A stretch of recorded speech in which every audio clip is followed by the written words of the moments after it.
ايه. تفضل يا اخ صهيب. السلام عليكم اول شيء. الو، السلام عليكم يا شيخ.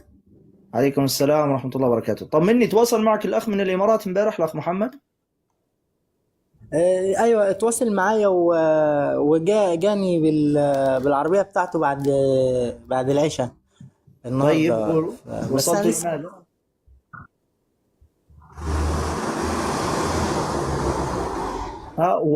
وصلت الى ماذا يعني في الاخير؟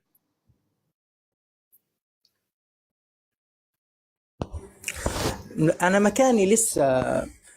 انا محتاج اروح السفاره.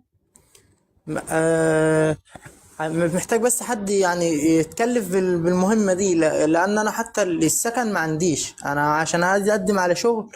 ولا المركز اللي هو المركز المعلومات الإسلامي اللي في السطوة ده عامل مسابقة لتعليم القرآن.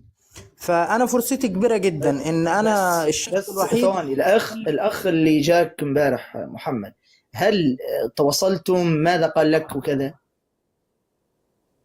قال لي أنا مش هقدر أشوف، قال لي كنت هشوف لك فندق 3 أيام بس عشان الورق. اه. طيب ما في يعني والله ما اعرف كيف يعني انت مش معاك اي ورق رسمي يعني؟ معايا أنا المديرة بتاعت المركز اللي هو المسلمين الجدد دي اسمها هنادي سعيد. المديره دي هي اللي بعتني هنا اصلا اللي في دبي، هي اللي هي في ابو ظبي، هي بعتني هنا في دبي. وهي عارفاني، والفيديو بتاعي هناك متصور في المركز، وهي عارفاني. انا طلبت ان هو يكلمها، ممكن يعني انت بحيث مش ان هي معاك يا اخي اماراتيه. جواز، مش معاك جوازك، مش معاك شيء اوراق رسميه عشان يستاجروا لك فندق؟ ما انا عايز اروح السفاره يا شيخ، عايز اعمل بدل فائد، انا عايز حد بس يروح معايا، مش عايز فلوس في ايدي، انا عايز حد يروح معايا بس هو يعني يتحمل طيب التكلفه دي. طيب يطلعني فلوس. ليش ما يعني ما الذي يمنعك انك تروح للسفاره وحدك يعني؟ السفارة عايزة بدل فائد 1650، أجيب منين؟ طيب ماشي. يعني اللي ناقصك فقط انك تروح للسفاره وبعدين يعني يعني يحلوا لك المشكله. يحلوا لي المشكلة، بس أنا تعبت من قعدة الشارع يا شيخ، أنا يعني عايز طيب سكن مع أي حد. ماشي. طيب لحظه بس يا اخ، بالله يا اخواننا، هل في احد هذا الاخ طبعا مسلم جديد، اسلم من شهرين. تمام، اسلم من شهرين ثم سافر الى الامارات، يعني لان حسب ما قال لنا ان هو اخوانه يعني قصدي النصارى في مصر وكذا اضطهدوه هكذا، فسافر الى الامارات. اذا في معانا اخ من الامارات الان موجود، انت وين، في ابو ظبي ولا وين يا مالك؟ لكن شيخنا الإيجار لا يحتاج إلى أوراق. هو ما عندش تقريبا. الإيجار لا يحتاج أوراق يا شيخ. هو ما يمكن عندش أنا مال. في دبي، السطوة. السطوة في دبي، أنا بيني يعني وبين برج خليفة انت معلش، 2 انا كيلو. اسالك بس دقيقه، اسالك. انت ايه اللي منعك من الاجار، المال ولا الاوراق؟ لا، المال يا شيخ، انا ما انا يعني انا الايام من اول رمضان، انا في ايام ما عرفتش اصومها بسبب الفلوس، يعني حتى في الوجبات. انا حصل معايا موقف ان انا يعني لما اروح اخد وجبه فطار، في احيانا مش بيرضوا يدوني علشان خاطر بيشوفوا الصليب على ايدي، بيقولوا ده خاص بالمسلمين. فانا اقول له مسلم، يقول لي مسلم ازاي بالصليب يعني؟ فالموضوع ليش يعني ما وريتهم بيبقى. الورقه؟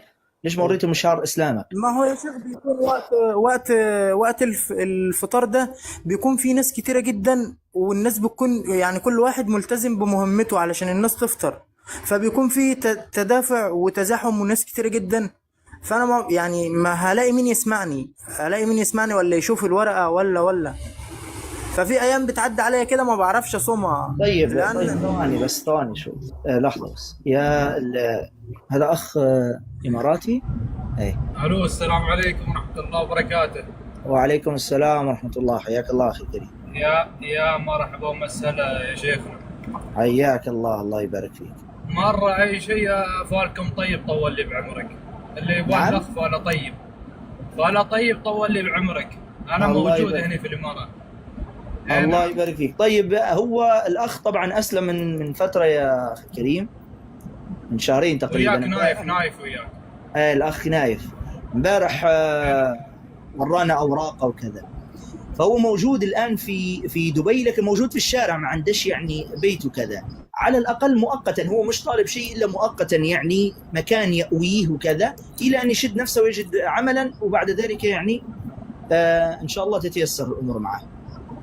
فلا طيب طول لي بعمرك، خليه يتواصل وياي وان شاء الله ما الله يصير خطره يبارك. الا طيب. جزاك نعم. الله خير. يعني هو نعم. قريب، هو سمي له معلش مالك، سمي له اسم المنطقة عشان الأخ نايف يعرفك وين.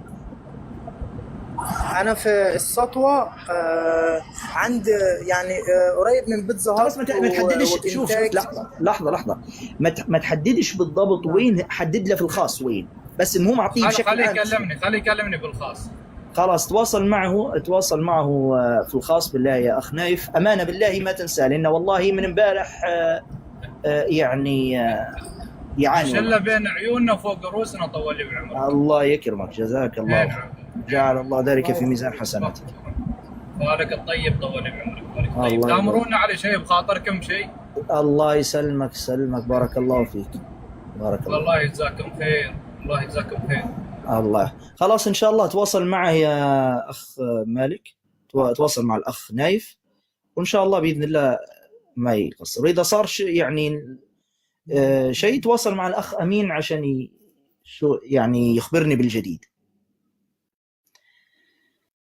نسأل الله أن يثبته والله.